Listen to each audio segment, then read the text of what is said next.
Welcome back. Now it's now time for our personality profile, and our guest this week is none other than the Iya Oge of Lagos, talking about Chief Mrs. Opral Benson. Enjoy.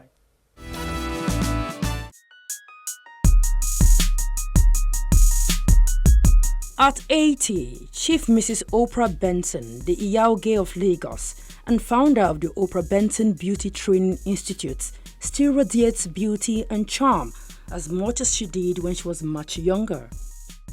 Raised in a privileged background by her parents, Honorable Johnson Boto Mason and Lily Melissa Mason in Monrovia, Liberia, Opral Mason, as she was then called, left the West African country to get her tertiary education in the United States of America. There, she obtained a BSc degree in education from Morris Brown College in Atlanta, Georgia in 1958 and a Master's of Arts degree in education from Atlanta University. She also got a diploma in administration from Pittsburgh University in 1961 and later a certificate in communications from the Michigan University. She returned to Liberia in 1962 where she met a Nigerian diplomat, Theophilus Owolabi Shobowale Benson, who was then attending a conference in Liberia along with the then Nigerian Prime Minister Abubakar Tafawa Balewa. They got married shortly after to mark the beginning of her 54 years in Nigeria.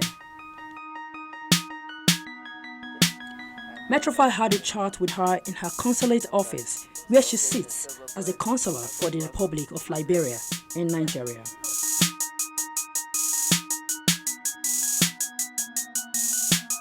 When I stepped in here, the first thing that captured my attention is the awards, the recognitions that you've gotten over the years.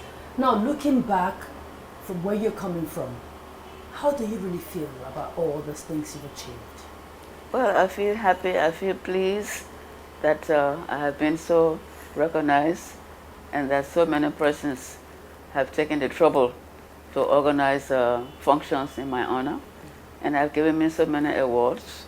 So you can only feel pleased and happy and say thank you to God for having this type of life that God has given to you.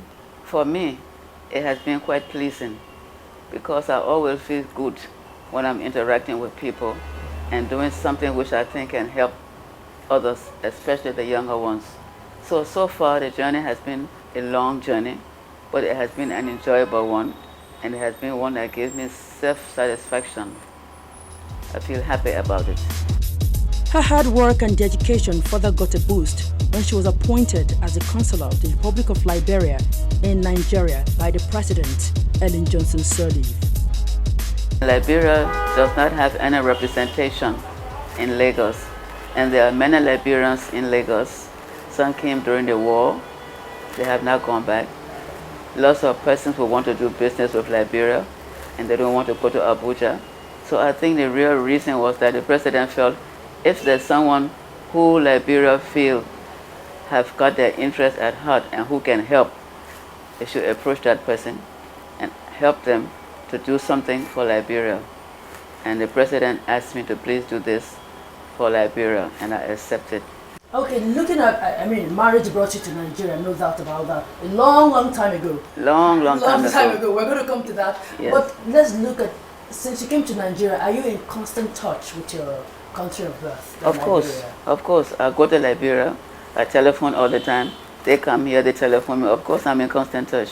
Apart from those that come to the consulate for one thing or another, I'm in touch with family, I'm in touch with friends. And I figured that this is what I should do, to be able to keep in touch because nobody forgets where you were actually brought up. Now you're from a country that was once a war-torn area, we all know that. Mm-hmm. So far, you've been going home. What is, after President Ellen Johnson Sirleaf took over, it's like a lot has been going on. Now looking at it, is Liberia, would you say Liberia is a settled country now? I think that once you have gone through a war, there are always things that will be pending that you need to look into. But from what I have been told, because I don't live there, the president has done the best that she could to bring Liberians back together. Would you say, tell Liberians who are here now, if they want to go home, do you think it's okay for them to go home now? Of course. They've been going home ever since the war has finished.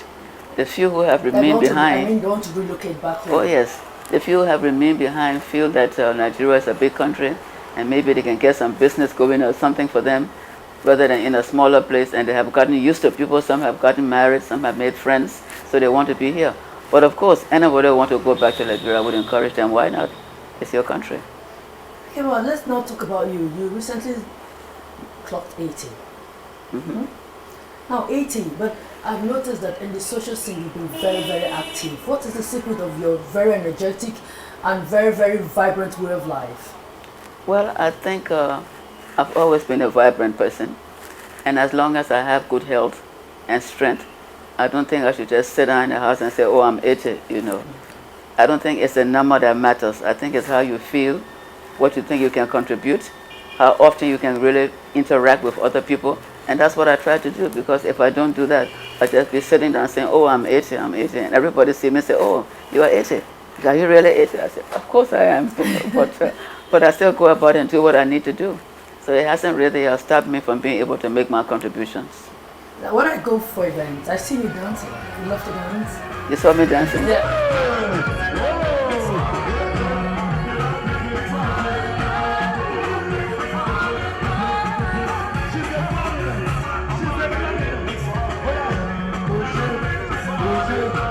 When the occasion is happy and the music is good, why shouldn't you dance? And you have the energy and the strength.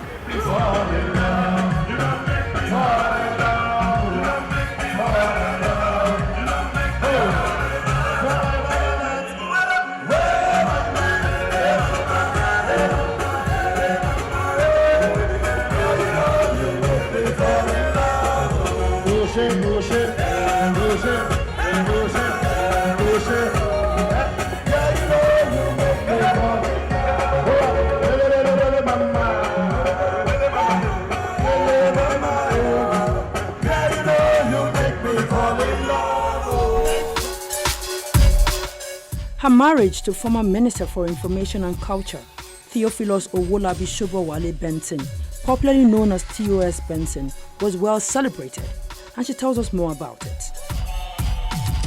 I didn't look at the person in terms of this is a country.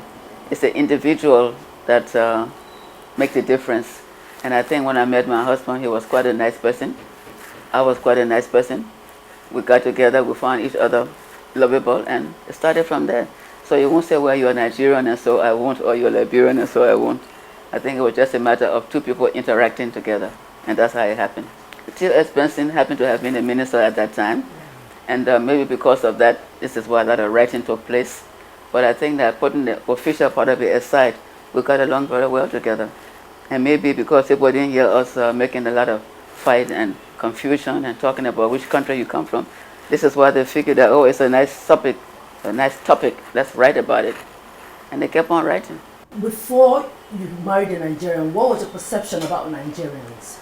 Well, I don't think that there was any negative perception. I don't think too many people knew what was happening in Nigeria. And when I came to Nigeria, I found people very nice to me, you know. The current president, Dr. Nnamdi Azikiwe, Tafawa Balewa, they were all very nice to me. It's a long time. Long, long time.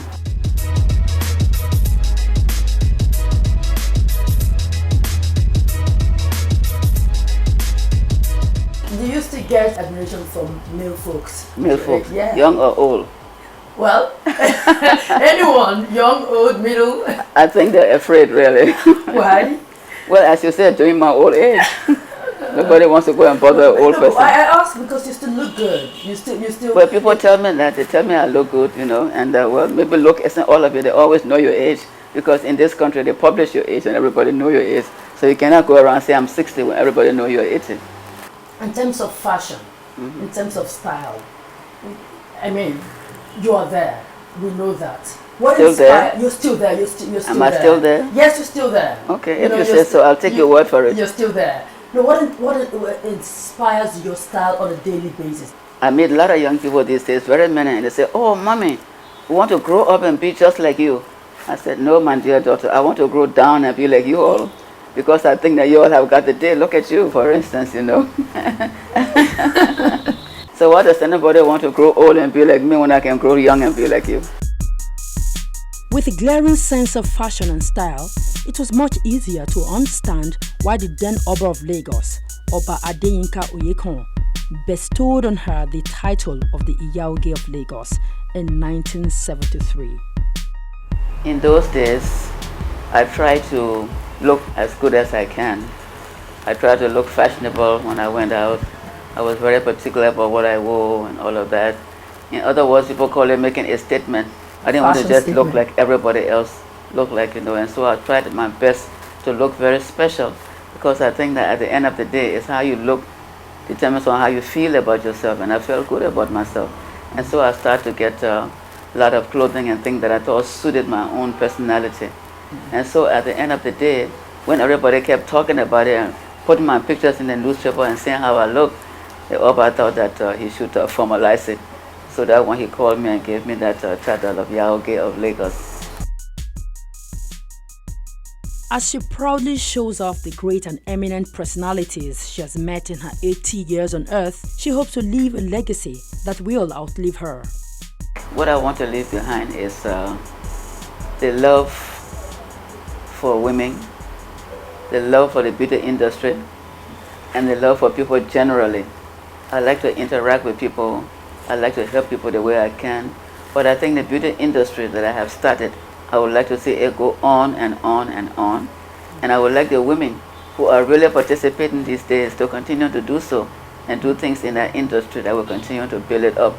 But most of all, I think we should learn to love one another, as I try to love anybody I come into contact with, as far as the women and the women entrepreneurs are concerned.